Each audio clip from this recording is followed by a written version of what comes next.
This is ABC 15 News. I'm Katie Rammel. And I'm Steve Urban. Thanks for joining us today. An illegal street race could be to blame for a Mesa father's death. That man, just minding his own business, had nothing to do with the possible race, and now his family is left to pick up the pieces. And we brought you this is breaking news from Val Vista and University last night at 10. Eric English is there now after speaking with the victim's widow today. And Eric, this sudden passing has to be devastating. Yeah, I spoke to his wife earlier today. She says that Patrick, or Pat Mealy, was a stay-at-home dad who helped out with pretty much everything around the house. In fact, he was running an errand for his wife when another car that was speeding down University here crashed into him right in front of his apartment complex. Took a wonderful man's life, a dad and a friend. April Mealy says she's still in shock. She can hardly believe her longtime husband, father of 2 girls, and her best friend is gone after being killed in a high-speed collision. A little bit of anger, a little bit of wonder what they're doing.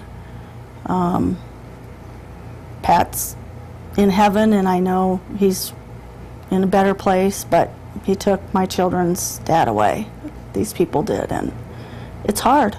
Police say Pat Mealy was just leaving their apartment complex when he was T-boned by a sports car driven by a 19-year-old. Investigators say the driver may have been racing another car. April says Pat left their apartment to get a printer cartridge so she could print off some reports. She says he was a stay-at-home dad who loved running errands for her, but after a while, she knew something was wrong. Took him forever, and I started calling on his cell phone and he didn't answer.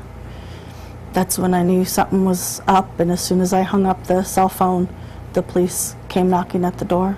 Police tell her Pat was killed instantly. The teenage driver and a 19-year-old passenger were both hospitalized. April says her husband was the family's anchor and was just getting to know their first grandson.